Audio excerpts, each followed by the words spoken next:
This is WFO Radio. Hey, what's up, everybody? WFO, it is race week in America, especially in the state of Florida, where all drag racing happens from now on. That's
and just like that, we're back. Is that how it works? Are we back? Does Alan? It was you? It wasn't me? No, it was you. It's always me. Definitely Alan Reinhart who did this, folks. No, it was me. They always blame me. Ladies and gentlemen, like last week, Rob's apartment caught on fire or something, and he said, "That's your fault." Come on, I'm standing here in my shop. I'm not doing anything.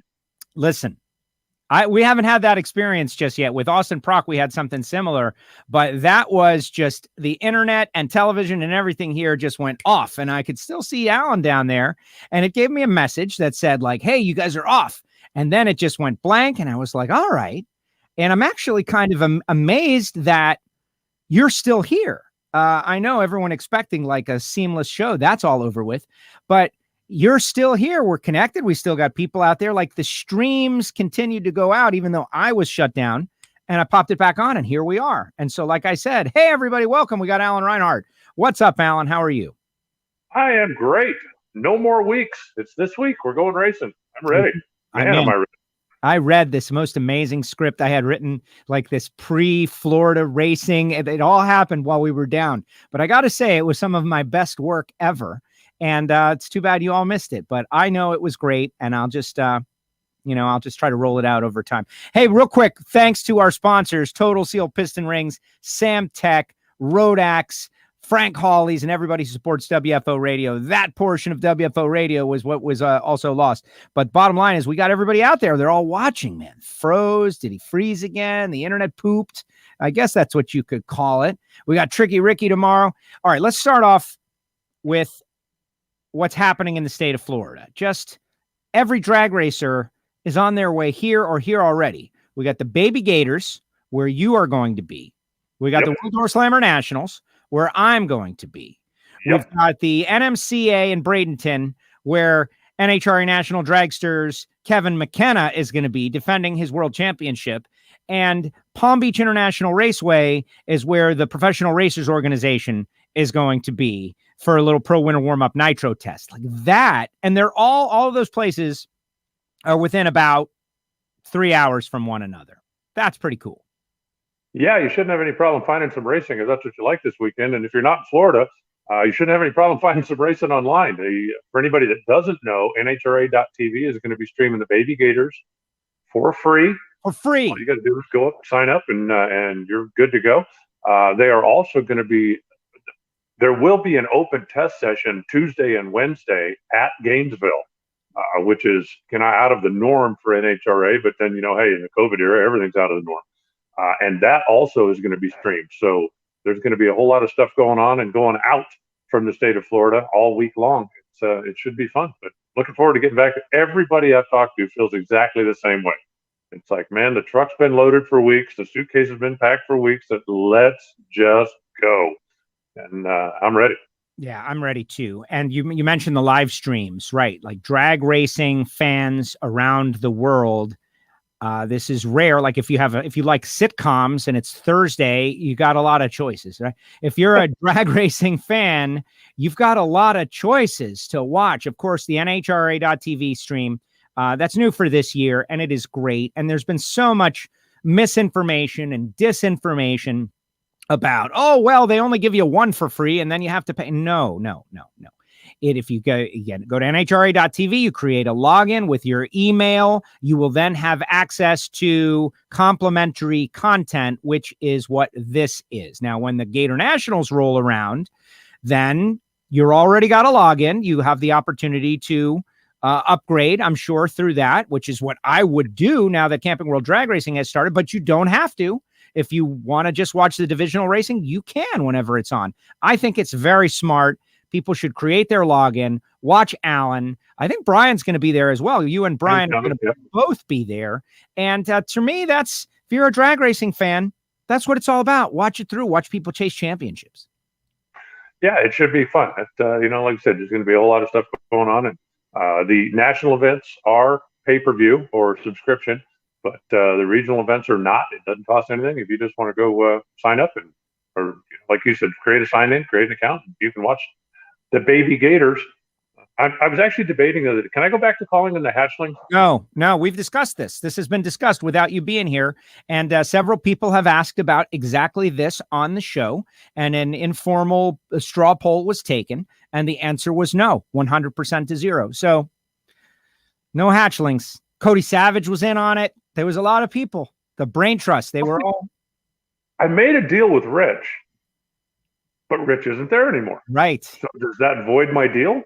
I think. Or does Cody think that he just inherits everything? I think Cody inherits the deal. Oh, okay. Yeah. All right. New Division II director Cody Savage. He brought it up in Orlando about the hatchlings and the whole thing, baby Gators. But I get what you're saying. Maybe next year you can bring it back up and resubmit it to the panel. Come on. If your dog has babies, do you tell everybody, look at my baby dog? No, it's look at my puppy. That's a very, very competent argument, Al. You're very good. If your cat has babies, do you go, look at my baby cat? Look at my baby kitten. My kitten. Kitten, right. Right. Listen. Baby Gator is a hatchling. It's just hatchling is such a, I don't know. It's because they come out of eggs, Alan. That's what it is. I can't get with the whole reptilian thing. They come out of eggs. Reptile, alligator. The word baby cutens it up a little bit. Hatchling, I don't know. I feel like I should eat it or something. But I digress. Let's move forward. Yes, let's. So this past weekend, we had action down there in Belrose, and Dwayne Shields over Rachel Meyer and Annie Whiteley over Bob McCosh in the alcohol ranks. So now alcohol cars are off and running, which is great. But for me, for my money, I think that the win that interested me the most was Austin Williams, because he's doing something cool. Did you see this? Austin Williams, Dale Earnhardt tribute suit. Somebody sent me a picture of it. I didn't realize that he was a big senior fan, but no, that's pretty cool. I definitely like the look. Yeah. Well, he went to all out, and that wasn't cheap to go and get like everything, the Burger King logos, the signature, everything, like top to bottom, except in drag racer spec, paying tribute to the number 3. I thought it was really cool. And Austin, who works with Randy Lynn on many of their, Bo Butner Halloween stuff, like he's keeping the trend going, like doing something different to mix it up a little bit here in 21. I like it. Yeah, I like it too. Like I said, somebody sent me a picture of it, and anything like that is just to make it fun. It's supposed to be fun. There are way too many people that get just so tipped over with the whole competition level and everything else, they forget that it's supposed to be fun. And I personally feel, I know, when I was trying to compete, if I was having fun, as a general rule, I was doing better, because if you get tense or you get upset or you get it, you should never forget that it's supposed to be fun. And I don't think there's any question that Bo and Randy Land, that group, never forgets that it's supposed to be fun. Looks like Austin Williams is on that same bandwagon. Absolutely. Fun first. Comp Eliminator. Ashton Hudson wins in that 98 Ford Escort. That's kind of cool over Sean Vincent and his truck. Superstock was Jeremy Duncan over Harvey Emmons. Wes Neely in the Pontiac picked up the win in stock over Drew Whalen. Chris Dodd, the champ, strikes first. Strikes hard. No mercy. Christopher Dodd, winning in Super Comp. And then, of course, Austin over Luke, who went red in Super Gas, and Super Street was Lamar Stevenson. There you go. Darian Bosch picks up the win in Top Sportsman, and David Johns in Top Dragster. Very cool. So they are out there rolling in the middle of the country as well. Yeah, a lot of the guys with the number one on the side of their car are, kind of staking claims early. Anthony did it a week ago down in Orlando, and now seeing a couple of the champs go out there and put some points on the board early. It'll be interesting to see, how the year shakes out, because I think there's a lot of people that are pretty tentative with their travel schedules. You and I think, are in the same boat. We're not racing for a championship, but it's like, okay, do I make plans? Do I take time off work? Because we're just not 100% sure yet. So, every point you get on the board early takes a little more of the pressure off as you go through the year. But, having that number one, sometimes it'll win you some races from the intimidation factor, and sometimes it'll get you kicked in the teeth from the guy just goes up there and goes, you know what, I'll show him. And you take a swing, or you get out of your comfort zone, and if it works, well, God bless you, it works. Exactly. And, on a local level, I've experienced that. And it's great because sometimes they go red, and it's not good because sometimes they go trip zero. And what are you going to do? Let's see. Rich Vreeland out there. He's going to be at that test Tuesday and Wednesday next week. Monica saying more like what's not happening in Florida. Spence mentions the Comp Plus stream of the PBIR test. That one bums me out. I'm thrilled to go to Orlando, but the South Florida community, it's about, 6.5 hours from Miami to go to the Gator Nationals. Now, I always tell everybody they should definitely do it, because you're never going to see, even at the test, the national event feel. It's just totally different. We did it every year since 1980. I don't need to say that over and over again, but it's not that bad, right? But the average person who's never seen Nitro, to ask them to drive 6 hours to see something for the first time, that's a heavy lift. But an hour and a half up to Palm Beach, they could go and see it and then realize, oh my gosh, and it gets better than this. Yeah, well, competition and 3 times as many. And so that's a big deal for West Palm, for South Floridians, to get a taste of Nitro. No, and if you've never seen it before, if it's been years, you should go out and check it out. But one thing that you have to keep in mind is that it's a test session. The number of people that would come up to the Phoenix test when we did them here for years and years. And, there was always the people that come out and go, oh, well, only 3 cars went over 300 miles an hour today. Right. It's a test session. They're not racing. They're not coming here to tear their stuff up. For a lot of the teams, they might be testing 330-foot stuff, or they might be testing 660. Sometimes they'll come up and they'll be testing launches. And, the guy will hit the gas, or the giller will hit the gas, and they're running the car out 100, 150 feet and shutting it off, because that's what testing is. So, if you've never seen a Nitro car, you can certainly get a sense of just how amazing the machines are, but you won't get the feel of what it's like to actually be at a race from being at a test session. All right, we're getting all caught up after the big crash. We got Unkefer out there. It was great being back at Belrose last weekend. Ralph wants to know if you're going to Woodburn this year. I don't think you could know that just yet. I hope so. I don't know it as of yet, but as of right now, it's an open week on the calendar, and assuming that they want me to come back, I'd love to. That's a fun event. It's a fun race. It's a great racetrack, great family, great everything about it is good. So I hope so. A couple of our Patreons weighing in. Derek says he votes for hatchlings. He's even created a hashtag, and Eric too, vote for hatchlings as well. So we're going to skip right over those two and just keep on going. There goes your clean sweep, Castello. I knew you were making that up. Somebody had to vote for hatchlings. Yeah, it's true. 100% to 0. D4 is trying to decide, is it Austin Earnhardt or Dale Williams? I think Austin Earnhardt. There's a lot of Dales. There's only a couple of Earnhardts. That's my opinion. Tom from Jonesville, South Carolina. All right, so let's talk about this testing. Like, the Gator Nationals are going to benefit from a whole lot of testing within 10 days of the race. They got the Palm Beach session, which is good because The track is really smooth, but the weather conditions are usually like super optimal because of the location of the track. And the last time they had the pro winter warm up, I remember talking to teams and they said it was almost too good. It was like total Candyland and not really usable data. But what they'll be able to do is take that and then roll into that Gainesville test session, which, as you have pointed out over the past couple of weeks, extremely rare to be able to test on the national event track the week of the race. And so all of a sudden they're testing, they've shaken the rust off at Palm Beach. They're testing for real at Gainesville Raceway. Come Q1 Friday night at the Gator Nationals, get ready. Yeah, and I think that's one of the really important things about them going there and testing at Gainesville is that Q1 is Friday night. You know, in a typical event like we've gotten used to running forever up until last year, you know, Q1 was okay. Let's go up and let's go down the racetrack and let's just get a feel for this and let's build a little data or whatever. And then Friday night, here we go.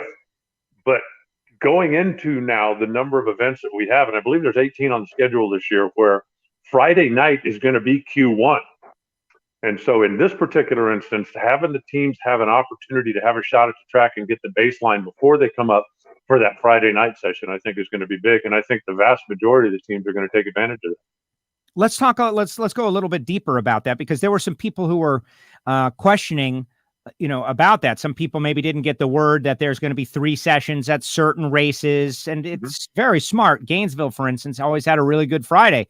People in Florida are either retired or certainly willing to blow off work on a Friday for nitro cars and have for many, many years. So it just didn't make sense to get rid of Friday racing on a day where a lot of people showed up at the track. And that's the case around the tour. But as you said, that Q2 session was almost, whenever it existed, was almost always the session, because you had your Q1 to figure things out, and then Q2, you really stepped on it. But now Q2 is Q1. And it's going to be great conditions, but you haven't been on the racetrack. So to me, that adds an element, right? Like, do you swing for the fences and try to take advantage of the great conditions, or do you put a time on the board, like strategery wise? I think it depends on A, who you are, and B, how many cars are there. You know, there are always crew chiefs out there, and you know who you are, that it wouldn't matter if it was Q1 at Disneyland or if it was Q1 on Mars. They're swinging for the fence. That's the way they go. That's all they know how to do. That's their MO. And then there are the crew chiefs that always just want to get a good, clean run. You know, the guys that aren't necessarily looking for the number 1 qualifying spot, or we just want to make a good run. We want to make a solid run. We want to go down the racetrack every time. We don't want to take a chance of smoking the tires. And I think how many cars are going to be there is going to play a role in that. You know, now in Gainesville, typically, Saturday morning session is equally as good as Friday evening. So I don't think anybody's going to be real nervous if they go up there and smoke the tires, like, oh, geez, what are we going to do now? Because you can come back Saturday morning. And as a general rule, that's a good time to go out and make a good run as well. So I don't think anybody will panic about it, but I think it'll be good to have Nitro back on the racetrack on Friday. And, the number of teams like Krista Baldwin going to make her debut. And she'll be out there. I don't know that she'll be the first one down the track, but she is going to be among because she doesn't have any points from last year. So, and that'll be her first official hit at the racetrack. So it'll be important for them just to get off on the right foot, make a good, clean run down the racetrack. Should be fun though. I'm really looking forward to it. It'll be good to have Mike Salinas back and his team. That in itself is going to liven up Top Fuel considerably this year. Super exciting. Absolutely. And people can't let it go. JJ's just seen baby gators on the NHRA Facebook page. Does that make it official? And then Marvin Rodak says, no, how about baby hatchlings? There you go. So it's like, here we go. 4 years in on this. This guy, he wants to know if the Gainesville testing will be streamed. I think you said that. Yes. The test session will be streamed on NHRA.tv, which is great. Andrew is on the NHRA team Zoom call right now. And so, Andrew, you could please just tell us any information that breaks right in the middle of the show. You're our roving reporter on that, and it's not our fault. Will testing be open to the public? And he means, I would imagine in Gainesville. In Palm Beach, the answer is yes, they're selling tickets. Gainesville, I don't think so. I don't believe so, but I don't know that for a fact. there's a story on NHRA.com today. I saw the headline, but I didn't read the story, so I don't know if there's any information on there or not. But that would be where I would go to try to get the information. Right. Spence says he's a little disappointed that the Friday session's at 4 p.m. and not under the lights. I'm not disappointed about anything anymore there, man. Spence, like, it's going to take a lot to get disappointment out of me right now. I'm thrilled to be going back racing. I'm thrilled to see all of our friends, the stars of NHRA Camping World Drag Racing, and to get hit with the shockwave of nitro and hear a pro stock car launch. Nothing's disappointing me these days. No, I'm ready too. And I'm told that Marcus Lemonis is actually going to come and pay us a visit that weekend. So it'll be his first time. I mean, he stepped up and wrote a pretty big check to take over as a title right sponsor for the NHRA's Pro Series. And it'll be his first time to actually come out and experience something that he's already put his money where his mouth is. And now he's going to come out and check it out firsthand. And I welcome him to the racetrack. Let's get into that, because I was a little, I don't know, bummed, but not really, just questioning, wondering why. Marcus put out which I'm a fan of the guy, first of all. Like, prior to all of this, I'm a fan of the guy's shows and his style. I've seen him work with entrepreneurs to save their businesses. And the guy that I thought, like, man, this guy's kind of a jerk. Marcus, realizes that the guy's kind of a jerk, you know what I mean? And it kind of reinforced my vibe on his attitude. Well, the other day he puts out a tweet, like a competitive tweet. Camping World NASCAR or Camping World NHRA. And so, first of all, I enjoy them both greatly. Of course, I'm a drag racer, and that's where I race and where I've lived all my life for the most part. But like, oh man, he's making us compete against NASCAR. And you had a very nice response, respectfully, of course. Camping World NASCAR, first of all, it's Camping World Truck Series. It's Gander Mountain Camping World Truck Series. So that's, using the word NASCAR is a little unfair. But you were happy with the way NHRA held their own against, in that poll question, and also the comments. Like, isn't it all about engagement, right? Like, you could vote for one thing and move on, but the drag racing fans were the ones burning them up on the comments section. Well, I think, drag racing fans are very passionate. We know that. We've seen it over the years, right? Anytime there's hey, we need to support one of our own, or we need to get involved. But I thought, and when the poll started rolling, it was 24 hours, if I'm not mistaken. And early on, the NASCAR voters were about 3-1 up on us. And somebody went in and posted, hey, Marcus, don't take this too seriously, kind of thing. Don't, this. And Marcus Lemonis has been involved in NASCAR for 13 years. And he's been involved in drag racing for 6 months, 8 months. Never been to a We ended up, better than a third. I think it was 33 or 34% in the poll. And let me tell you something, I'll take that. If you have a 10-year head start building your brand someplace else, and then I come in 6 months and you've only got 2-1 votes over, I'll take that. I think drag racing definitely held their own, and everybody did their stuff. But I also think it's almost, I don't want to say not fair, because hey, what's fair? But right. The people that follow the NASCAR Truck Series and the people that follow NASCAR know Marcus, know who he is. He's been around again for a long time. His name has been out there a long time, and they follow him. And if I'm not mistaken, and if I'm wrong, tell me I'm wrong. Name another major sponsor in any sport where the guy. You know what I'm saying? Yeah. It's not Winston. It's not Coca-Cola. It's not AT&T. It's the guy. It's Marcus Lemonis that's putting his money where his mouth is. Sure, he's got his business name on it, but everybody knows who the guy is that makes the decisions. I mean, could any average fan name the guy at Coca-Cola that put up the money when we were the Mellow Yellow Series or when we were the Full Throttle Series? Can anybody tell me who was the guy at Nextel when NASCAR was the Nextel Cup? No. But you can darn sure who's running Camping World, and he's got his face right out there in front. And it's funny you say that, because I'm racking my brain, and I got CNBC on in the background looking for the great stock tips, all that stuff. And no, the answer is no. Like, this guy, because he is a brand himself. He was the everybody knows Shark Tank, right? Shark Tank is a big show, and those guys are all the sharks. Thinking about Mark Cuban is an example, someone, but like his company, no, he's more of a Dallas Mavericks guy and general entrepreneur. Marcus has been his own independent brand, and he is a serial entrepreneur, and Camping World is one of his things. And he is now about to experience his first NHRA Camping World drag race. Like, he signed the check before having even been there. He sent his people to the Gators last year. So we're going to get him on the starting line. And if he reacts like 90% of the other people that we have seen go on the starting line, it's going to be a totally different experience for him. He's going to be a different person after he sees this, like so many others. Don't get me wrong. There's 1 in 10 that's like, dude, it's too loud. I can't handle it. I'm weak. But I don't think he's going to be that. I think he's going to enjoy it the way we all do. We have said that here for however many years we've been here. Just give us a chance. Come out and see it in person. If you haven't been to a drag race in 20 years, or if you watched it on TV, or, if you heard this or you did, just come out and see it in person. Give us a chance. And if we can't hook you, then okay, it's not going to be for everybody.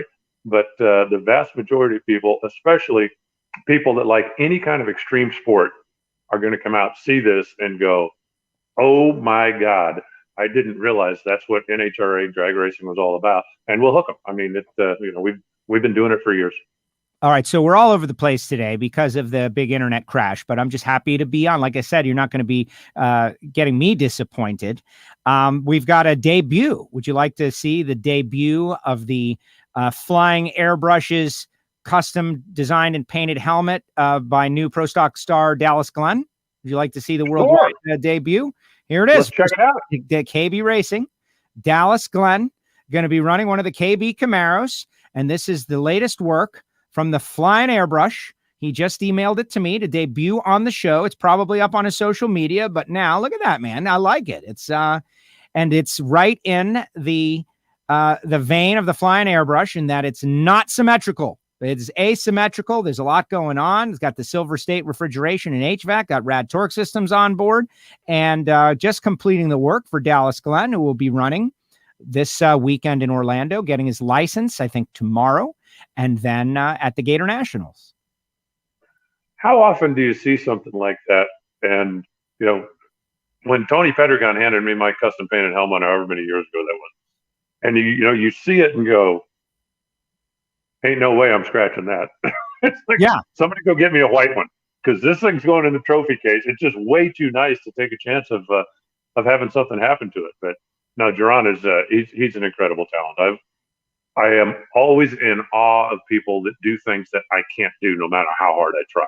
And just what that guy does is absolutely incredible. You can give me the same set of crayons he's got, and mine won't look quite like that. Believe me. I'd like to see yours. Mine people would be going, yeah, let's sand this down before we put it on. It wouldn't be that we're afraid to scratch it. It'd be, let's paint it flat black before we put it on.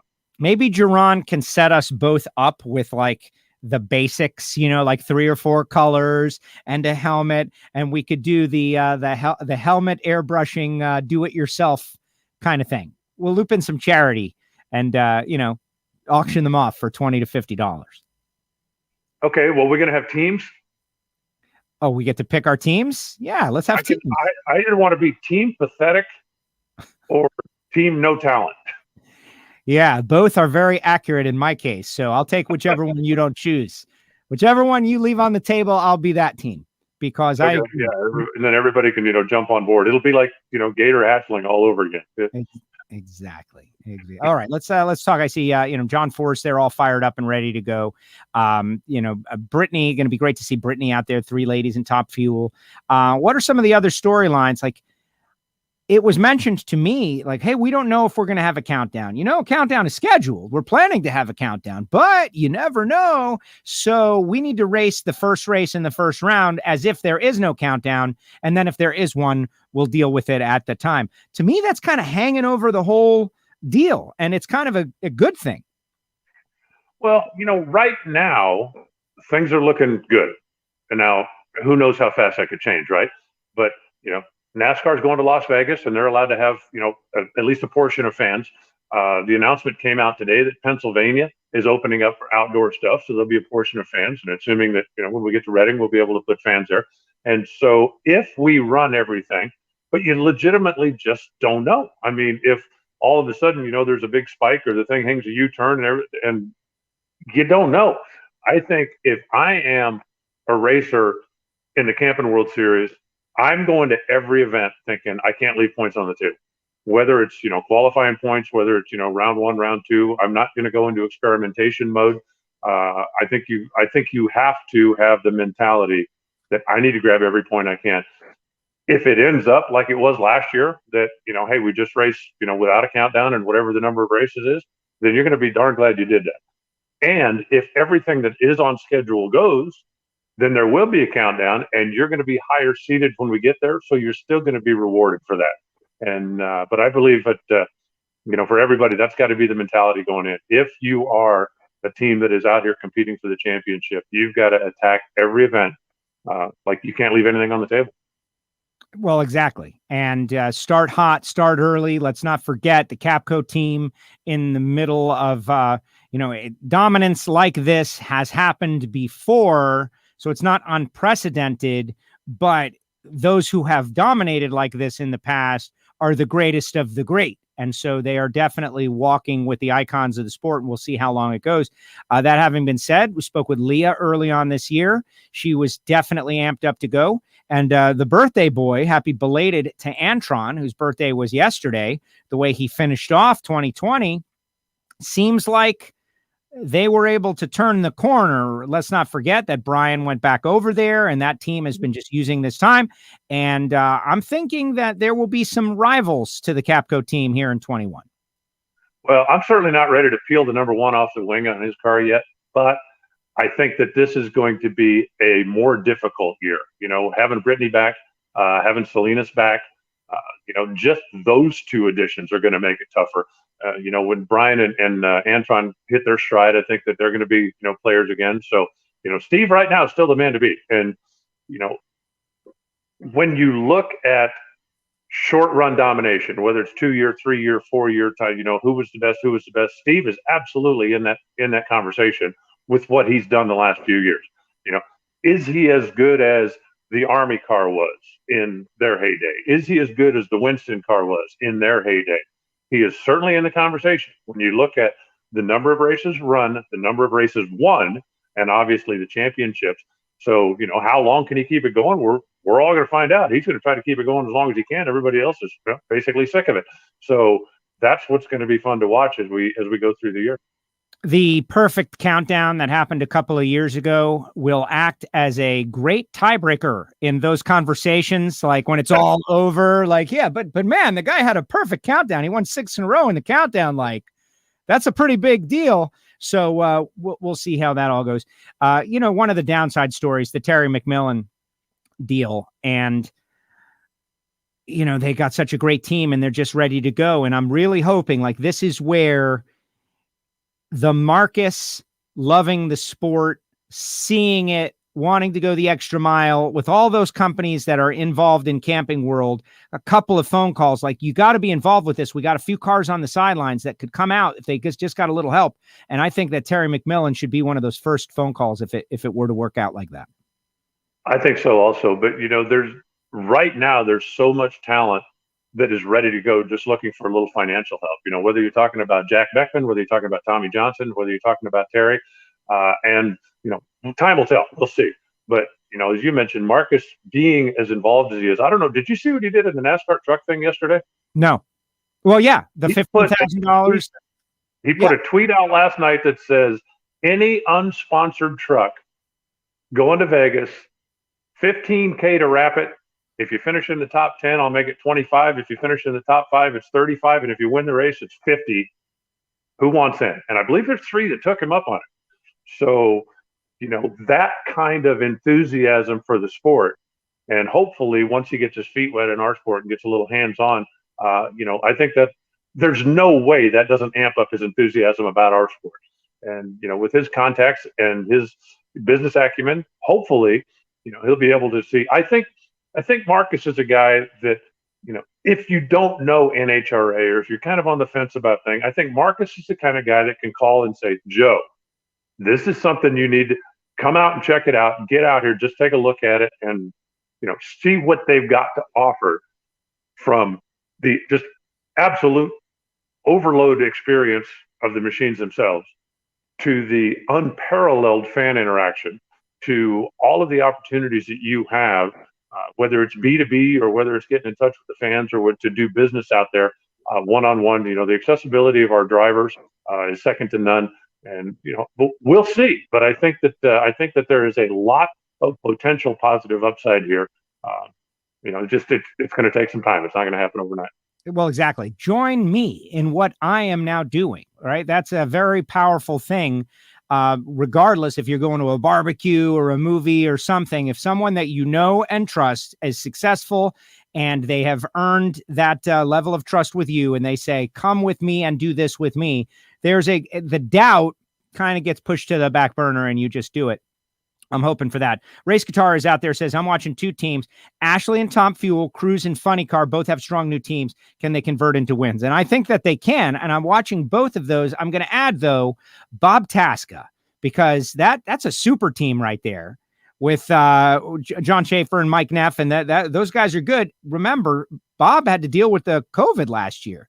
And it was just a totally truncated year, even more so than everybody else. To be able to come out fresh and flex, I'm watching Tasca at the start of this season. I think he's going to be strong. I think there's going to be a lot of eyes on Robert Hite. The amount of time that those guys had at home in the shop, and they were in the shop. Whatever you want to believe, whatever you saw on the internet, whatever, they were in the shop. And I'm talking about Chris Cunningham, and I'm talking about Jimmy Prock, and I'm going over and looking at and analyzing and details. And I think that they're going to come out very, very strong. I expect John to be very strong as well. When you've had basically a year of preparation, you better not come out of the first qualifying session and have a car that won't start. I could tell you that.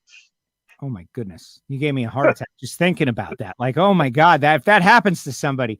But right, there's quality teams though, thinking about Paul Lee, and I know Blake Alexander with the Jim Head car. They didn't feel like they got a shot at it all. It was just total frustration.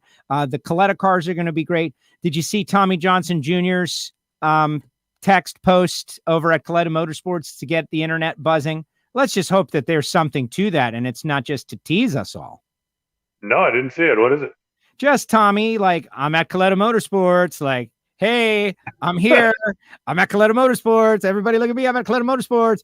And so, yeah, let's hope it. Hey, Coletta Motorsports, Tommy Johnson Jr., ready to go, man. Let's get another car. You guys got money. Let's do it. From the Place Your Bets file, I had a conversation with Jim Head a couple of weeks ago. Just touch base with him during the offseason, what's happening, how's it going? And he told me word for word, I'm done experimenting. I'm going to start getting serious. And I said, yeah, right.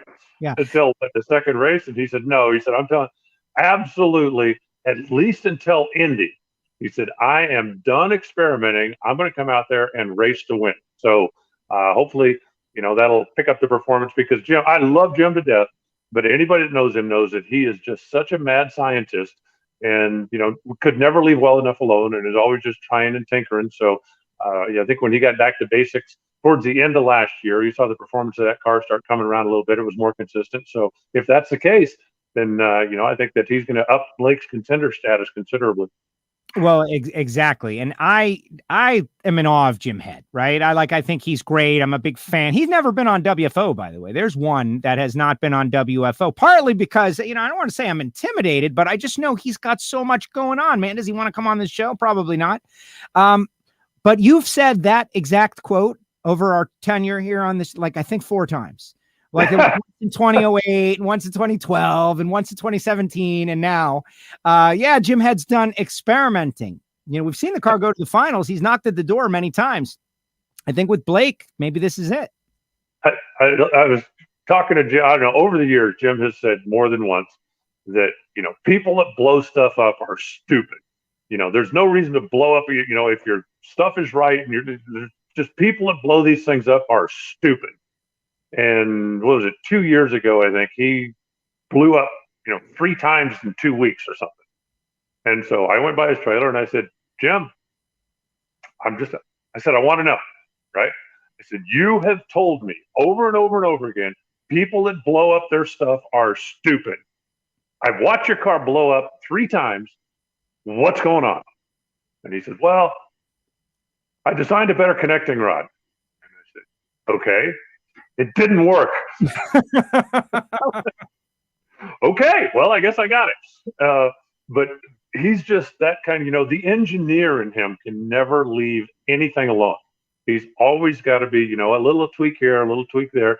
The one good thing, though, is that he's just not afraid to try stuff, no matter how whacked out. I don't know how many people know this, but it had to be 20 years ago, maybe. He was, I don't know that it was strictly him, but it was part of at least a group that came up with an idea to do a completely carbon clutch, as opposed to, the centered iron and steel that everybody uses now. Carbon floaters, carbon discs, completely carbon clutch. This was going to be the coolest thing ever. It didn't work, but it, sure looked cool. Yeah, and it weighed 50 pounds less than all the steel junk that they put inside the bell housing. But he's the kind of guy that goes, I think we can make that work. Let's build the stuff. Let's make the pieces. Let's put them in the car and let's go see what happens.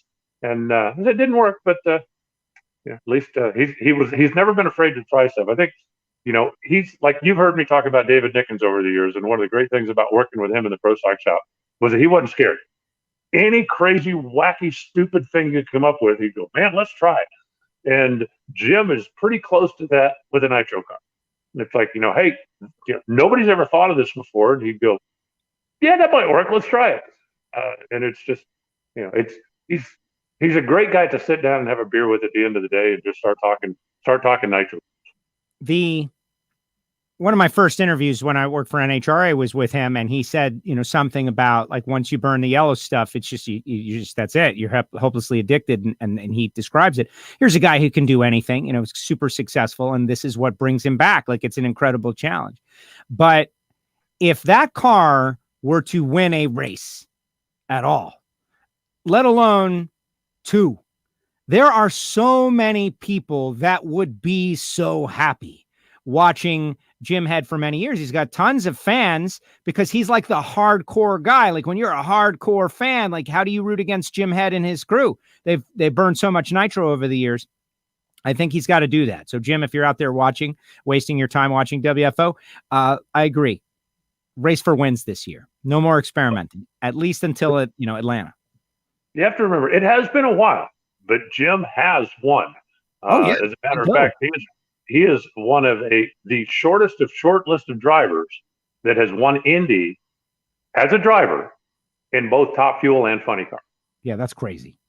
Yeah, that's an incredible stat. Well, let's hope that they can get out there and get a win. Moving over to Pro Stock this weekend, they'll be in Orlando, Speed World Dragway, the World Door Slammer Nationals. Last year, Jed Coughlin beat Greg Anderson in the final round by a couple of thou, and it was a very exciting race with the Door Slammers to take their, center stage. And we both love Pro Stock, and they carried it very well. It's going to be very interesting. But we've said it the past couple of weeks. Erica, Greg, but Erica really in her own stratosphere. Who can make the most of this opportunity? Like the young guns, guys like Aaron Stanfield, guys like Kyle Koretsky, Mason McGahey, but we got some people coming back as well. Like John Gadosh is coming back and Bob Benz is coming back. And people who have been kind of moving forward, like the Quadra Armada that they have. They've been working and they've been getting better as drivers. They've got their own engine combination coming. So I don't know exactly how this is going to go, but it's an open field. If you can make the most of your opportunity, it's going to be a good year for you. Yeah, I think, the availability of horsepower now, and, with the Quadra team trying to do their own, and more power to them. I wish them all the success in the world. I know how difficult that is. But with guys like KB and guys like Elite, guys like McGahey, that are willing to lease race-winning, championship contending horsepower, that has really opened the door back up to a number of people that wanted to do this, but didn't want to spend $4 million to open their own engine shop, because that was for a long time the only real way to be competitive in the category. And so, having some of these familiar faces come back, it's like, come on in. I would love to see kind of an out of left field victory, if you know what I'm saying. Whether it's one of the new guys, and we've got a couple. I think we're going to have at least two guys in pro stock that'll be running for Rookie of the Year this year. Whether it's a John Gadosh coming back, whether it's Fernando. Every time the quadra cars do well, you can just see the enthusiasm, right? I mean, if they could get one in the winner's circle, I don't think anybody's ready for the celebration that they're going to have. And I hope that we get to see it. I would like to see, I don't know if I will, but I would like to see 6 or 7 different pro stock winners this year. We're all going to find out together. I still think, Eric is a class of the field. And as I said a couple of weeks ago, I think the KB guys, feel a little embarrassed about the way last year went. And I think that they've got a chip on their shoulder. But it should be great competition just across the board. You get to see it first.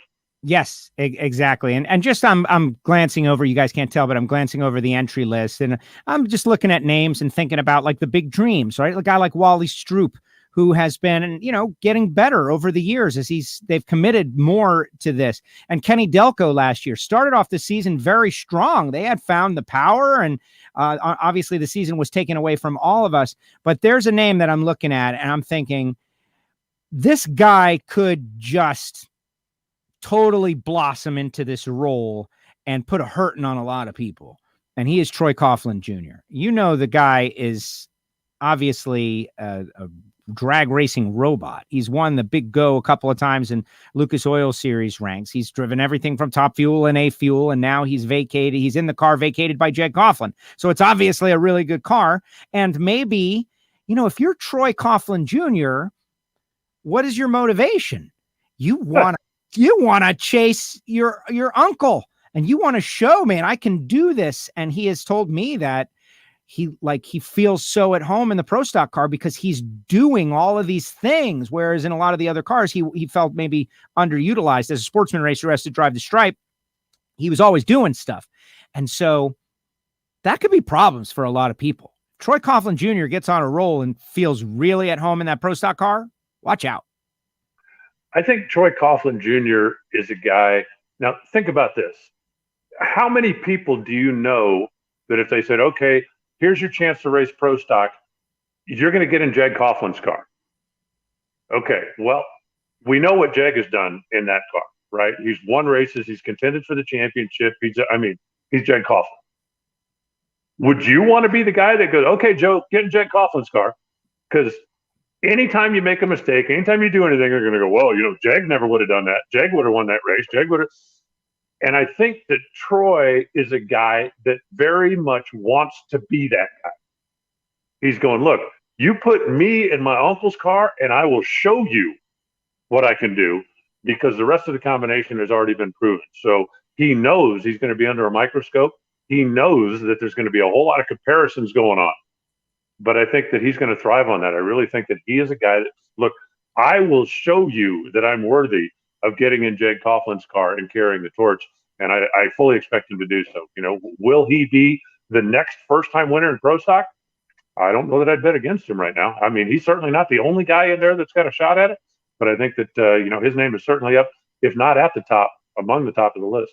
I love it. I love the factory hot rods. Pro Stock Motorcycle, of course, Matt Smith Racing, the champs, and they're expanding. John Hall, former U.S. national winner. The announcement just went out the other day that John Hall is going to be back on a Matt Smith Racing motorcycle.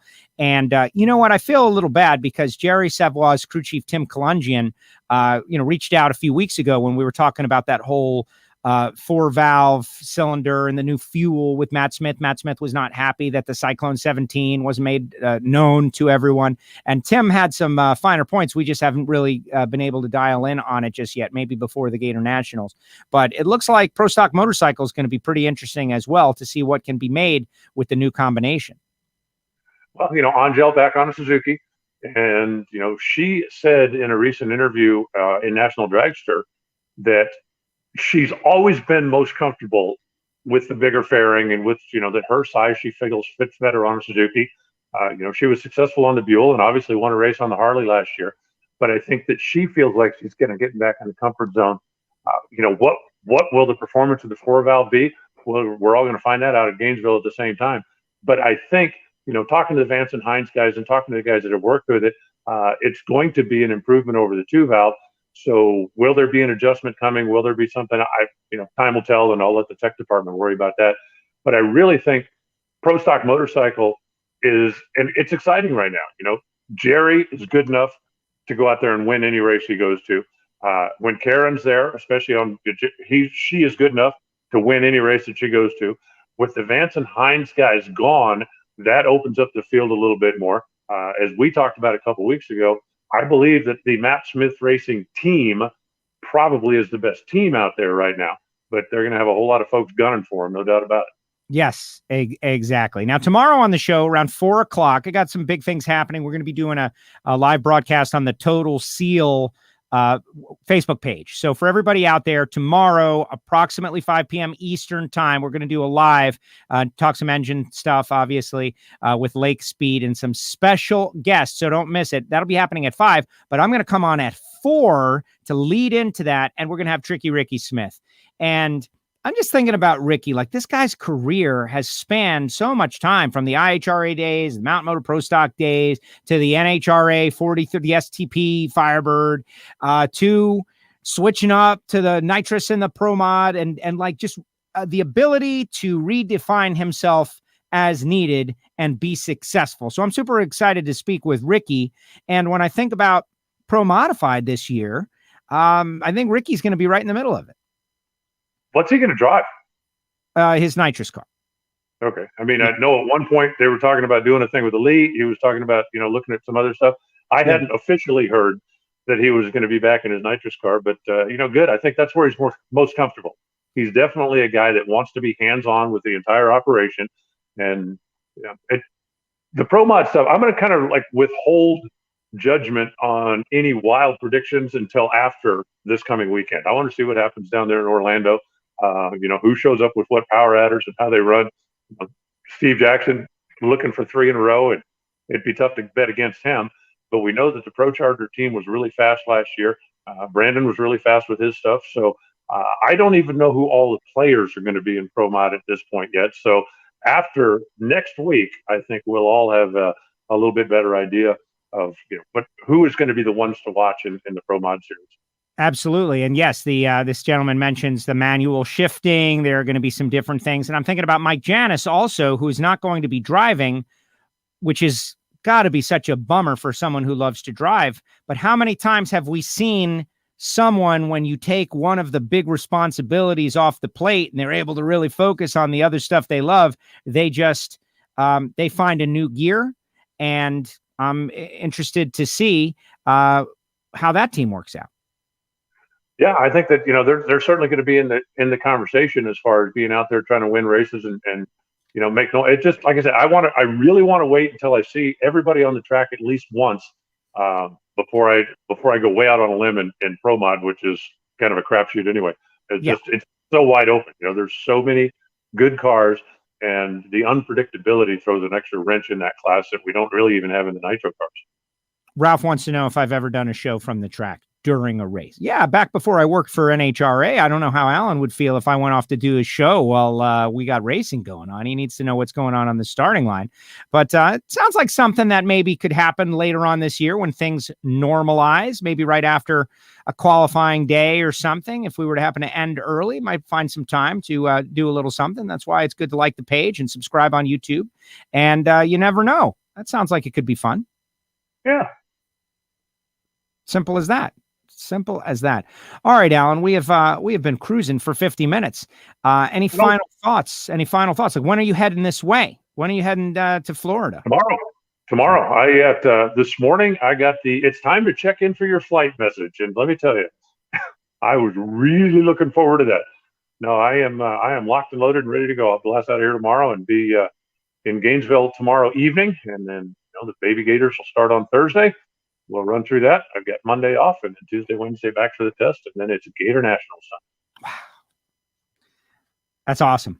I'm just trying to decide whether it's my 42nd or 43rd, since we went twice last year. Nope. No more week. No more weeks. No, it's drag racing season, just like that. This week. It is a bit of a bummer, though, that we are going to have a pretty considerable break after the Gator Nationals. But whatever. Like I said, I'm not disappointed by anything. I'm going to make the best out of it. We're going to have a good time. WFO is going to continue. We're going to have race winners to talk about. It's going to be fantastic. I'm just excited to get out there and enjoy these cars and the people. Most importantly, to get and see my friends and all these great people that are amazing with knowledge that I don't have, and I can try to extract some of it. That's my goal always. Alan, great job. It's going to be good. After the Gator Nationals, I've got the Vegas Regional will be out here the next week, and then it'll just be a couple of weeks, and we'll be back after it. So we just need to get started, and it's been too long a wait. I'm ready to go. And it's a big enough race that it can carry itself, and we can talk about it for weeks at a time. Alan, great job. Thank you so much. I really appreciate you dealing with that weird tech issue we had at the beginning, but it all worked out. We got the audience to where it needed to be, and I appreciate it. So thank you very much. And, maybe when you see Cody, you could ask him about the hatchlings thing. You know where I stand, but there's obviously support for it. I believe in democracy. So we'll see what they say. I don't. I believe in, the chain of command with me in command. Right, exactly. The chain of command with me in command as command. I whip everybody else with chains. I think that works perfectly for me. Whatever it takes. There you go. As long as I'm in charge, everything is good. No, hey, I hope you have a great weekend in Orlando. I look forward to comparing notes next week. Yes, and I'll fire you a text if anything happens. Please do the same. Okay, I will do it. And I guess next week I'll be doing this live from the track because we'll be testing in Gainesville. That is right. We'll be live from the track. It's going to be great. Someone was just asking, are you guys going to be doing WFO live from the test session next Tuesday? And Alan will be there. And so the answer is yes. And you could start planning out your booth, like with cars in the background. It'll be great. Alan, thank you. All right, Joe. We'll talk soon. There he goes. NHRA's Alan Reinhart with us here on WFO Radio. What's up to all you folks out there? Thank you so much, Alan, who has been part of WFO Radio since 2006 when I was on XM Satellite Radio. And we have just carried it on, baby. And he's kind of dragged me into his world a little bit as the NHRA thing has been going since 2012. And I've never missed it more, honestly. I've never missed it more, realizing that it's obviously I love drag racing, of course, but to get out there and see and learn and experience and watch the flow of an event weekend there's nothing like it. And, I'm thrilled and honored to be able to go there. And when the fan interaction gets back to normal, that's when I'm going to be at my max happiness capacity, because it's been, last year's races, we didn't get to do, the walking tours and the fan interaction and all the different fun stuff that we would normally do because of the COVID restrictions. And as you guys know, and please put your comments in the comments section, final comments as we get ready to get up on out of here.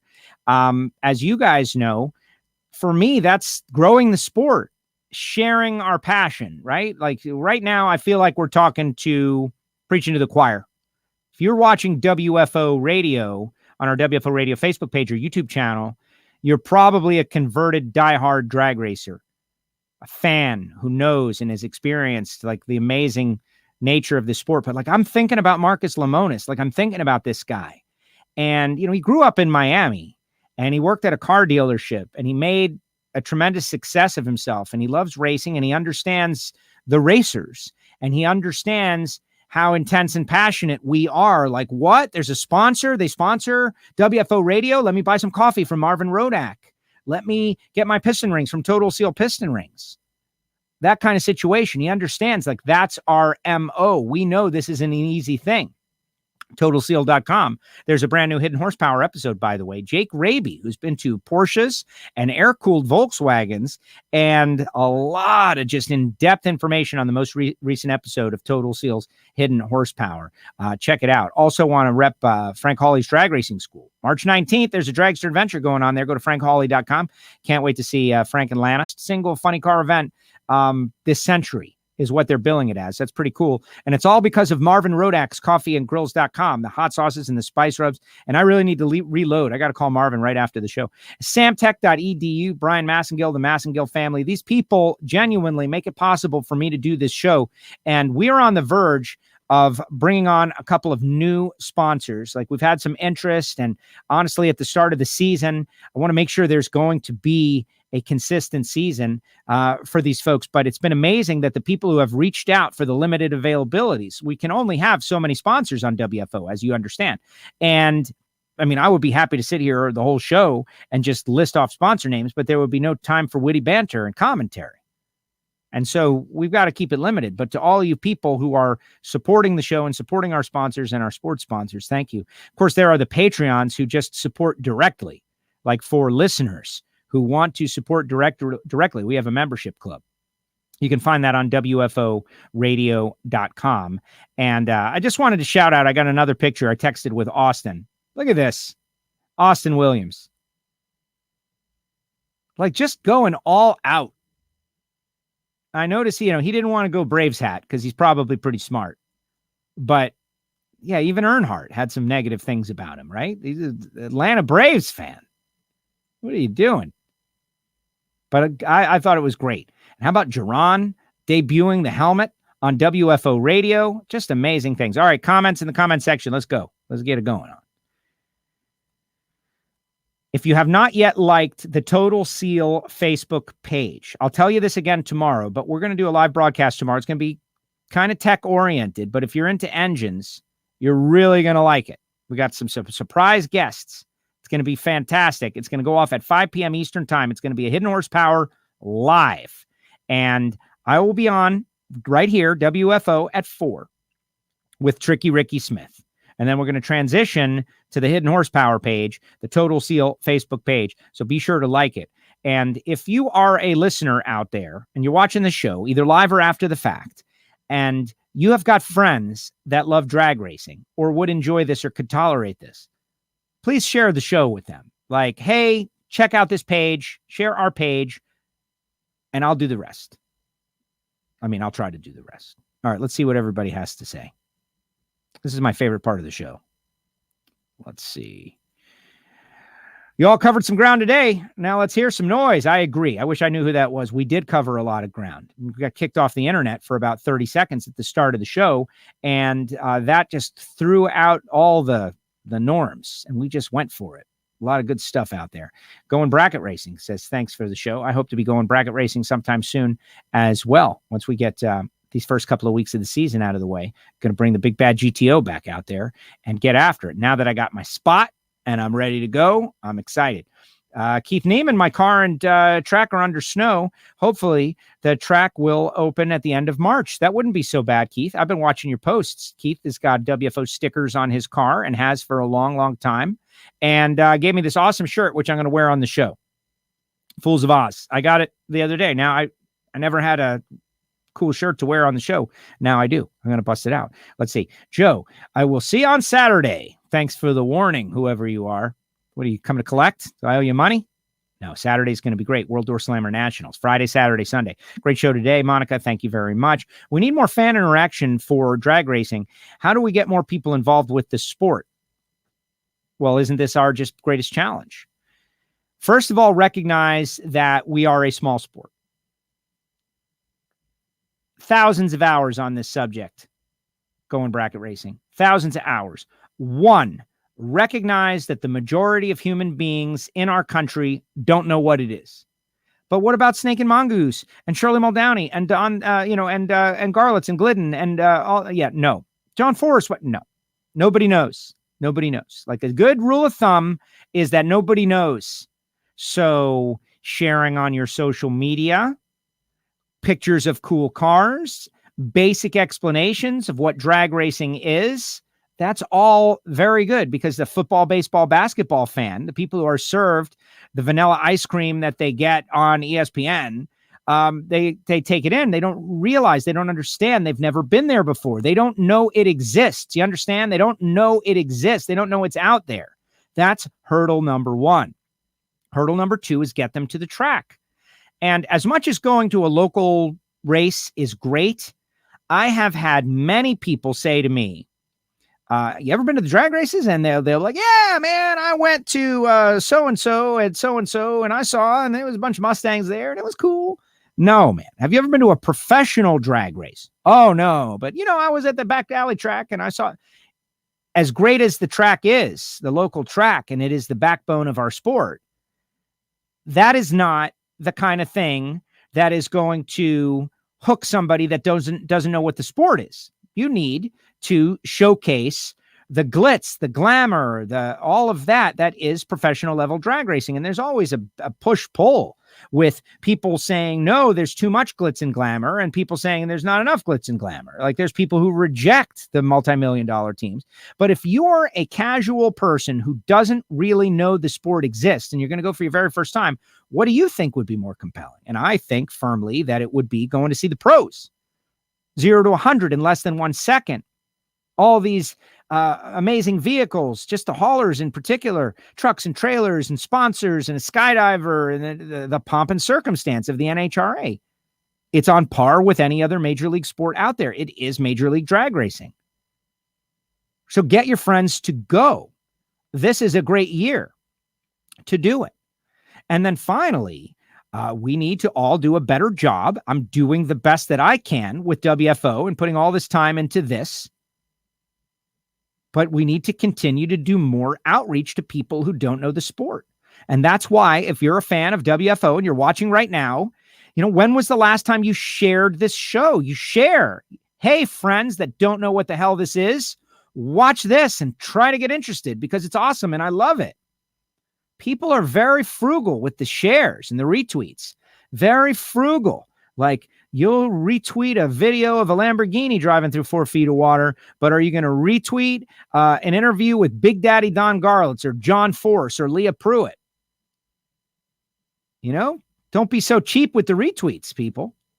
That's just a couple of things to begin with. Like, I've got all right, one more story. Palm Beach is my local track. And as much as it's an IHRA track, and I lament that, but I don't really, because I've got a drag strip reasonably close by. And I wish that they do well, because I love drag racing. And I recognize that NHRA is the major leagues of drag racing, but I got what I got and I'm thrilled to have it. And I want them to succeed. So they had a Cars and Coffee at the track, like the local Cars and Coffee guy. And everybody knows what Cars and Coffee is. Cars and Coffee was at the drag strip for the first time this past weekend. And they had a response, the likes of which we haven't seen since the 1980s. Palm Beach International Raceway, and those of you going out to the Pro Winter Warm-Up this weekend, is out on Beeline Highway in West Palm, kind of right by the lake. If you look at a map of Florida, you can kind of follow up the turnpike and you'll see Beeline Highway, which I think is like 7-Eleven or something is the road. Anyway, bottom line is you got to drive out there about 25 minutes, and it's in the middle of nowhere, across from Pratt and Whitney.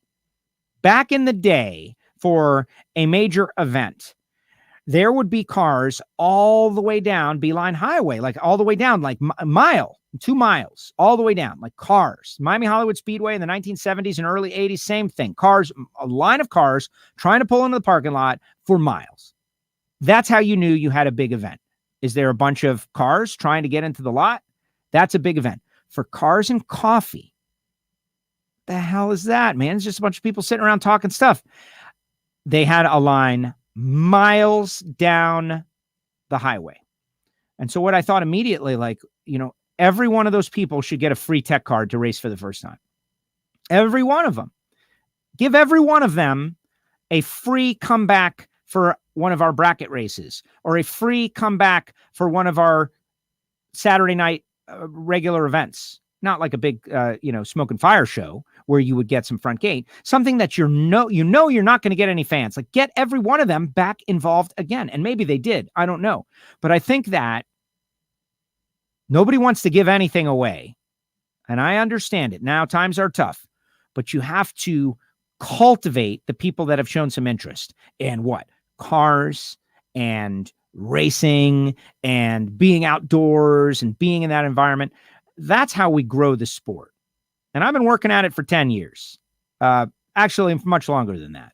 Since 1999, I've been on the air cultivating motorsports in markets that don't care, namely Miami, which, Al Garcia and Quinn Houff were on the show last week. We had our big Dixie Vodka 400 this past weekend, and, COVID restricted, so we don't know how many people really wanted to go. But Pitbull is into it. I don't know if you know who Pitbull is, but like the sport it's growing. We need a guy like Pitbull in drag racing. We need to reach out to celebrities with money. We need to reach out to people who have influence and get them to come out and show the amazing things that we see on a weekly basis that are commonplace. I always say this, and then I'll move on.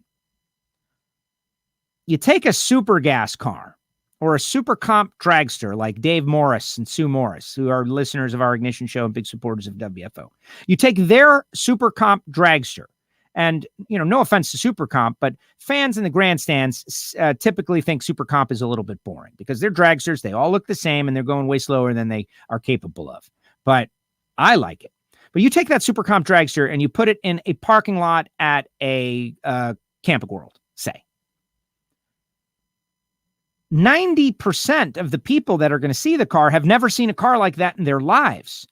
What the heck is this? What does this do? How fast does it go? Does this go 300 miles per hour? People don't know.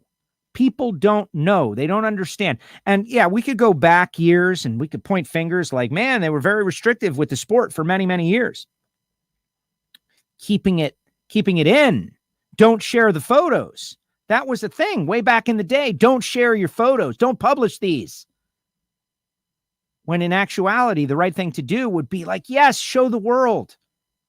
And I've got 1,000 ideas, but that's not my job. It's not my job to come up with ideas, but I come up with them anyway. And that's why I have WFO. Scott says, great show today. Sorry to go on the long diatribe. It's you, Al Tucci, Lee Sebring on the mic this week, and the Door Slammer's correct. No, I do not believe Lee is going to be there. But Al and me, yes. And, Lee is a friend. I don't know the reason or the details, and I haven't spoken to him in a long time. But Al Tucci and myself, and Al is going to get a phone call, and I want to talk to Al, man. We got to get on the same wavelength. I would love to see an upset, Top Fuel, like Eddie Hill winning the championship in 1993. Yeah, well, anybody beating Torrance is kind of an upset, unless it's Billy. Antron Brown. All right, let me put it a different way. If you race in Top Fuel, straight talk time, guys, you've been getting embarrassed. You've been getting embarrassed the last several seasons. Capco team missed a race last year. If you race in Top Fuel, you've been getting embarrassed by this one team is dominating. Someone should put a bounty on these guys. Isn't that what happens? You got to take these guys out. You got to fire a shot. You got to take them down. Capco, they're dominating. They've dominated the sport. And they're just steamrolling over anyone. Who's going to step up and stop it? Who's going to be the team that summons the courage and the swagger and the intensity to go out and go toe-to-toe and get after the Capco team? And end the reign of terror and end the dominance. Problem is, Capco team is so darn likable. With Bobby Lagana and Dominic and Richard Hogan, Steve. They're likable. People like the bad guy, the guy who is talking and swagger and having fun, and that's them. But if at the end of this season, Steve Torrance is holding another trophy, who's to blame? They are, obviously. But by the way, I'm not saying anything that's out of the ordinary. Everybody knows all this stuff. Everybody knows it. Everybody knows. Oh, man, I'm falling behind. I'm falling behind on my comments, everybody. Falling behind. Let's see. Here we go. Quick question. Would you happen to know why we don't see NHRA commercials and drivers like the ones Denny Hamlin on the TV commercials on NHRA TV? For example, even when NASCAR isn't on, I see commercials with Denny Hamlin, Domino's all the time. Well, that's a good question, Jalen. Well, think about Ron Capps in the Napa commercials with the talking can. That's activation, and the sponsors have to want to do it. You did see Mellow Yellow commercials late in the going of the Mellow Yellow thing the past couple of years. And Rob from NHRA actually edited those commercials, and I thought that they were great. And that's a perfect example. We need more activation showing the sport, and that's up to the sponsors. The cost to place that advertising can be as much or more than the whole sponsorship. Television advertising is very expensive. And so, you can advertise NHRA inside NHRA, but then the only people that you're advertising to are people that already know. So what you want, and what I agree with, is there needs to be NHRA advertising outside of NHRA programming where you see a lot of NASCAR. The problem is that costs money. And And NASCAR has got a big television contract where they get paid a lot of money. And so their ability to promote themselves is much greater. It takes money to make money. And that is always true. Like, hey, I got a great product, but, I don't have enough money to advertise my product. So the only people who buy my product are people that know about my product. And that's our problem here on WFO, by the way. That's our problem. Like, we don't have thousands and thousands of dollars to reach out to all the NHRA fans out there. We rely on you. And that's why our group, and we got a lot of plays a week. I'm real happy with the amount of plays we got, but it's all grassroots. It's all you. It's all you sharing the show. It's all you wearing your WFO radio face coverings, which are out of stock. Thank you for buying a bunch. And that's kind of the sport of drag racing. Grassroots, hardcore, super intense fan base. Can't wait for the baby Gators. Yes, this weekend. It's going to be awesome. I feel you. We were double digits below zero a week ago with snow. Last few days, it's been nice to snow. It's going March 7th, first test dates. Yes, bring it on down here. So I was on the beach on Sunday morning. That's not a nice thing to say. Sorry. Jim, great show. Thank you. Thanks for a great show. Looking forward to racing. It's coming. Here we go.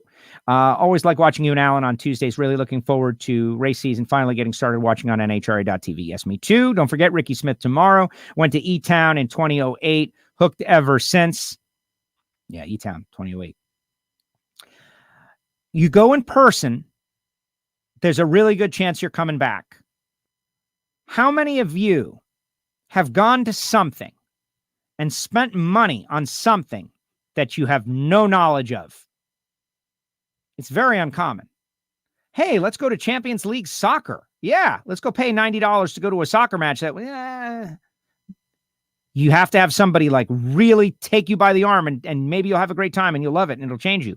That's the problem with our sport. Hey, let's drive somewhere that's kind of far from the metropolitan area and I've never been there and I don't know what's going to happen there and I don't know what I'm going to see and I got no experience. I got nothing.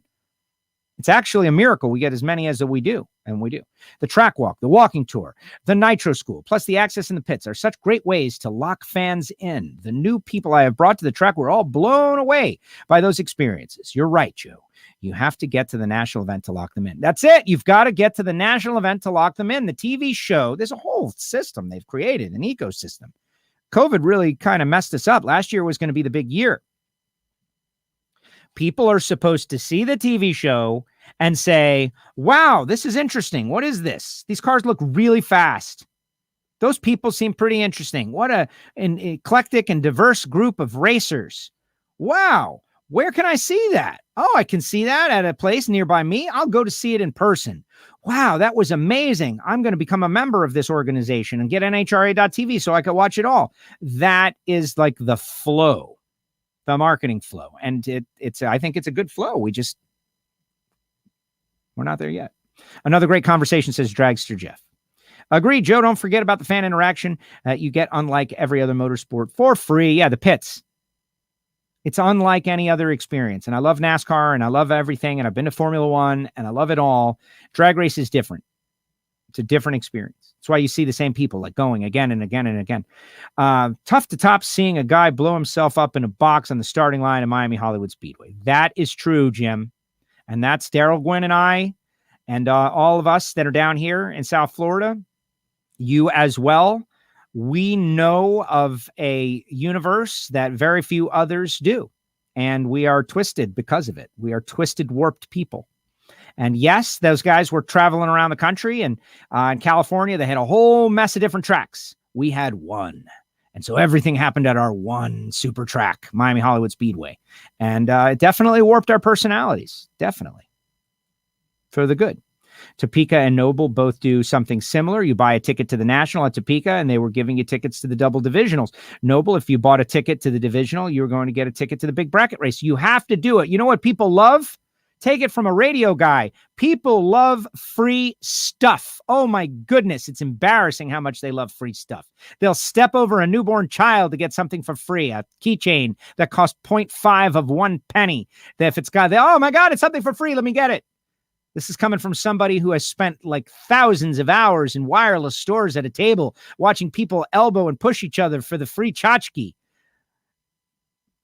So if you're going to give away some tickets, you get the national event ticket, you get the divisional. You go to the divisional, you get the bracket race. Something. They come to the bracket race, which they never would have come to in a million years, and then they buy a hot dog and a beer. You're ahead. I've always wanted to promote. I'm telling you, revealing. Castello's secrets revealed.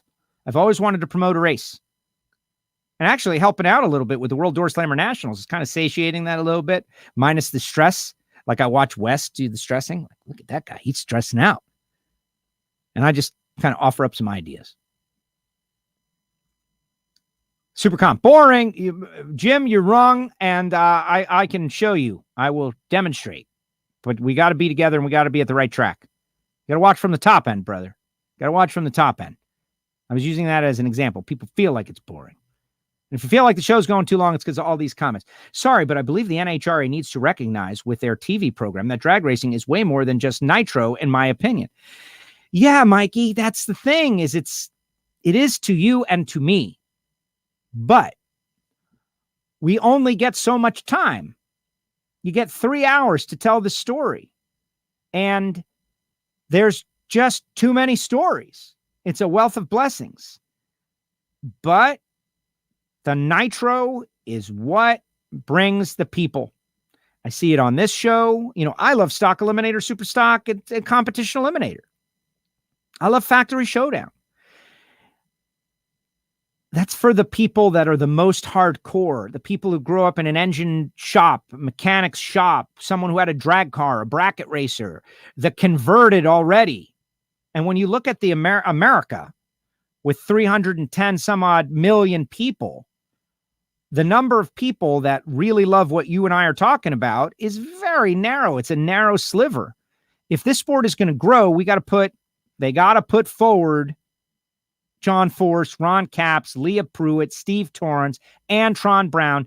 And really, they don't spend enough time developing their personalities. Why do you think Street Outlaws is popular? Because people care about those people. And the only reason they care about them is because they see them in the reality show vein. There's like 5% of the show is racing. And 90% is developing the personalities. You develop the personalities, then people really care about the racing. Our sport is racing. Cars. Here's a clip about a person. Cars. And it's almost too much. We got to deal with it. For years, they've been saying, get rid of one or the other, Top Fuel or Funny Car. Get rid of one. Have one category to focus on, and that will be the panacea and drag racers can't do that. We can't do that. No way. You take pro stock, I'm going to fight. We're fighting. Someone weaker than me, but we're definitely going to fight someone. Can't get rid of pro stock. Can't get rid of pro mod. Can't get rid of comp. Can't get rid of pro stock motorcycle. Can't get rid of any of these things. We need them all of them. But when you're on the TV show and you got 3 hours on Big Fox, I'm all for showing final rounds. I'm all for some clips of cars. I'm all for all of that. But I think that people root for people and they want to know those people. And there's not enough time just yet. This is not enough time. On the note that NHRA needs to show more stock and wheel standing cars. You show as many wheel standing cars coming out of break. Brian does a great job of, this is a super stock car, 69 Camaro. You're never going to see more in one place than at the NHRA. It is the greatest car show on the planet, except they're racing. I think drag racing as a whole needs to make itself better. Look at NASCAR for examples, like all the marketing gold is there and just no one is biting on it. I don't know what you mean there. That's kind of a term that I don't get. Like, I think NASCAR at its weakest right now, drag racing would kill to be where they are. People are talking about NASCAR as if NASCAR is failing. NASCAR is not failing. NASCAR has a very valuable television contract. Michael Jordan just got involved. Mr. Worldwide Pitbull, a worldwide music celebrity. You might not know him, like The Weeknd, but they are involved and they're out there and they're pushing their networks and they're trying to get more people involved. It would be great if we could be like NASCAR, if we could have that deal. And I aspire to that. I think we could get there. We just got to keep going. Our season now is a time for optimism, folks. Now is the time for optimism. The season is starting now. Let's have a great season. Let's have great racing. Let's encourage our drivers to be themselves. Let's not get after each other and say negative things when one of them drops the S word on TV by mistake. Oh, my little Robbie was watching and he heard the S word. And I know his dad says it all the time, but let's not do that to ourselves again this year. If NHRA would reach out to the sportsman racers and show them some love, they basically have a 100,000 strong free marketing team. That is true. Yes, that is true. But I disagree with the premise that they don't reach out to the sportsman racers. There's a lot of reaching out to the sportsman racers. I know that I am part of it. And so when that comes up, I know all of the different things that we have done. It is also unfortunate that someone has to be first out on Friday morning. Somebody's got to be first out on Friday morning. And we could do better, like with the Lucas Oil alcohol ranks, making those drivers hero stars that they are. And I think we all want to do better, and we're going to try to do better. But a lot of the sportsman racers are on the negativity train. You don't have to go any further than Facebook. Anytime anything happens, the sportsman racer is the first one to go on there and put out a lot of negativity. And then like a day later, they realize that, oh, that was wrong, except the post is already out there and has influenced a lot of people. You know, like my dad always tells me about the guy in the foxhole. Everybody knows we're in a tough situation. You don't need somebody complaining about it. You know, things will go wrong. There will be times where you don't feel what happened to you was right. But to go to the internet and blow it up, it's NHRA. I'll give you a perfect example in a second. Would you say that Steve Torrance is the Dale Earnhardt of NHRA? Ooh, no, not yet. No. The answer is no. We took a first-timer to the track last weekend for testing. His first time standing on the starting line. Our front engine dragster carried the wheel 50 feet straight as a string, and he's hooked. Way to go, Jeff. That's it. But we can't be doing this one at a time, guys. One at a time, right? Two at a time, one at a time. And then that guy brings one. We need to reach out to the masses. And that's why, like I keep bringing up Pitbull because he came up on the Ignition show, and a good friend of mine who is related to the show has a connection to him. And he was telling me about how excited Pitbull is to be a NASCAR team owner, right?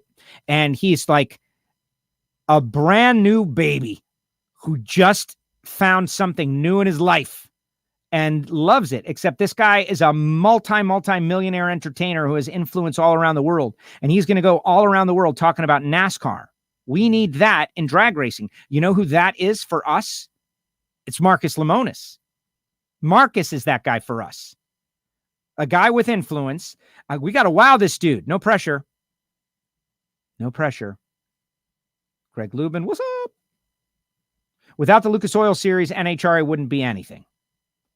Except the Lucas Oil Series is the NHRA, and the NHRA created the Lucas Oil Series. It's a symbiotic relationship. You know, like Parker, I feel like that is a very negative deal. Like, really, you're like, I'm going to use you as the avatar for this. You created Don Garlitz.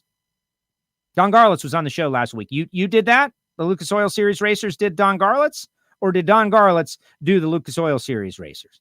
You know, Garlitz was talking about Tarzan Austin, who drove for TV Tommy over the road, and they did 5-6 hour stints from track to track. You know, Snake's book. Did you read Snake's book? Like the Lucas Oil Series? No, I love the Lucas Oil Series. I have Super Comp, Super Gas, and Super Street competition numbers. I pay and never use them just to be a part of it. So, you know, I'm not saying anything that isn't that is negative, but it is also true.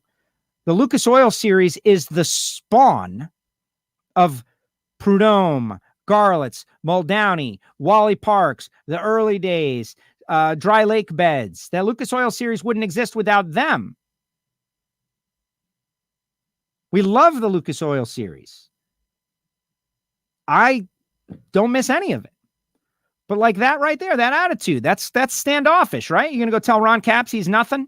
That, Joe Castello, super street racer at the divisional level, that I'm the show?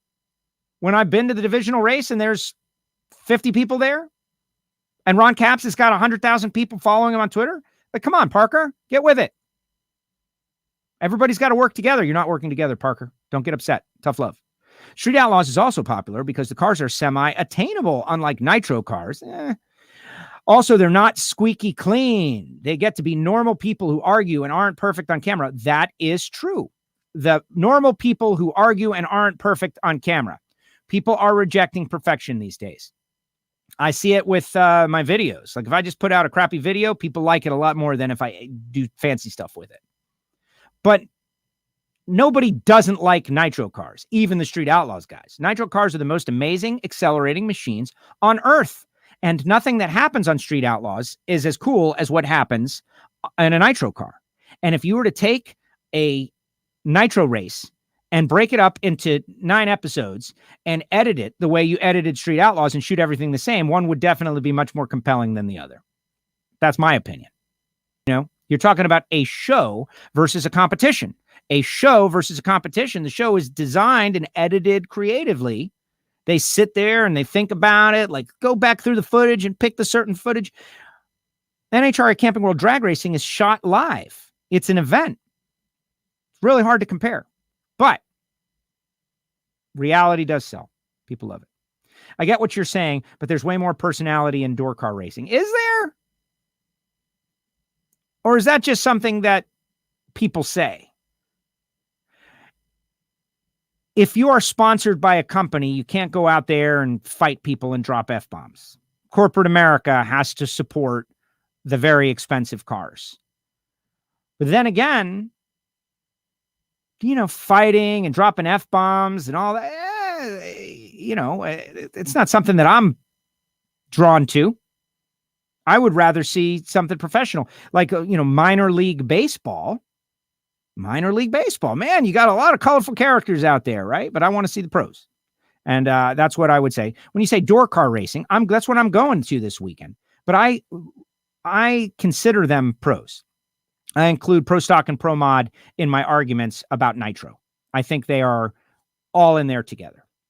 The highest level of professional drag racing. Final comment. The personalities in the door car ranks may way more than the fuel cars. They need to show it. Okay. I mean, I think you're kind of crapping on J.R. Todd.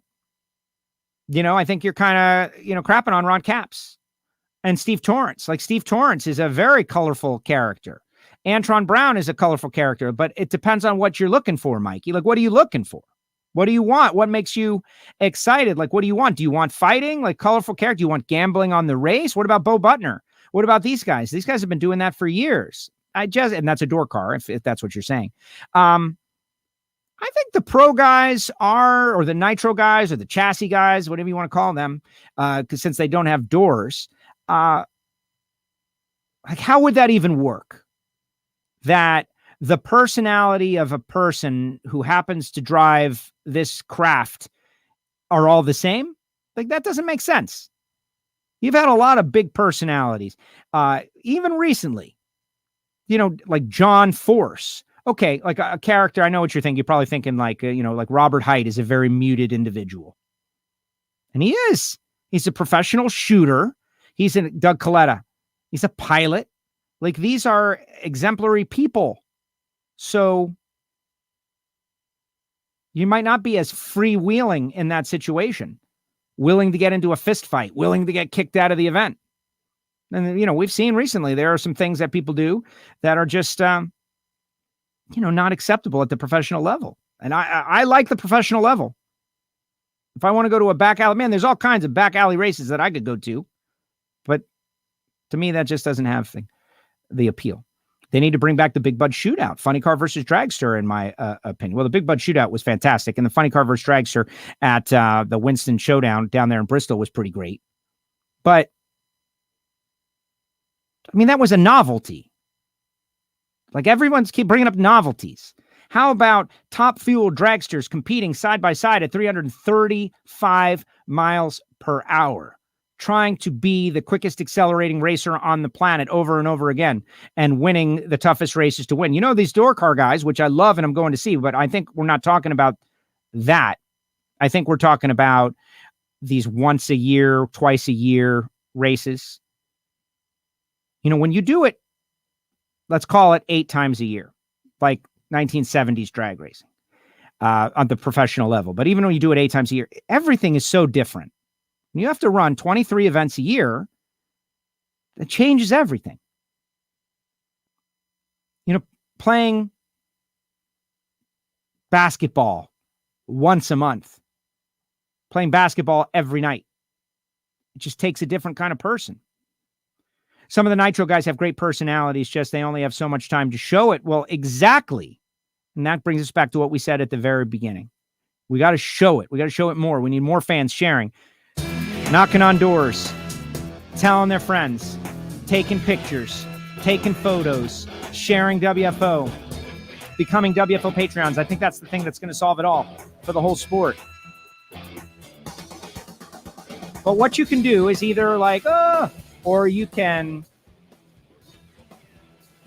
go out there with the zeal of a Wes Buck and like and appreciate what's going on in the sport of drag racing and bring friends and make sure they have a good time.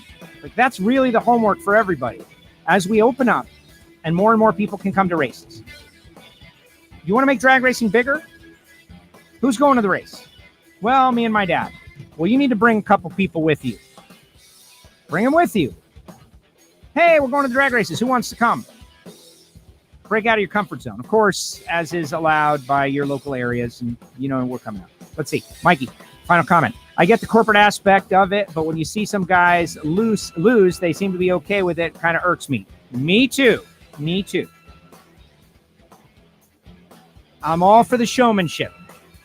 The other day, Ric Flair versus Dusty Rhodes, the American Dream. Right? Showmanship is part of it. You've got to be a little bit of acknowledge you're on stage, that people are watching you, that people are interested in what you're doing. And that's what I agree. We need a little more of that. And I think that the guys that run the Door Slammer Racing that you're talking about, they want to be that. And maybe a lot of the Nitro guys, they want to be whatever gets them the corporate sponsor so they can be there. I understand it's a challenge. Bottom line, we're going to solve it all. We're going to solve it all this year. It's all going to be fixed by November. All right, everybody. Hopefully you had fun. I went a little extra long. My apologies. We'll see you next time, tomorrow, 4 p.m. Eastern Time with Tricky Ricky. Speaking of personalities, WFO.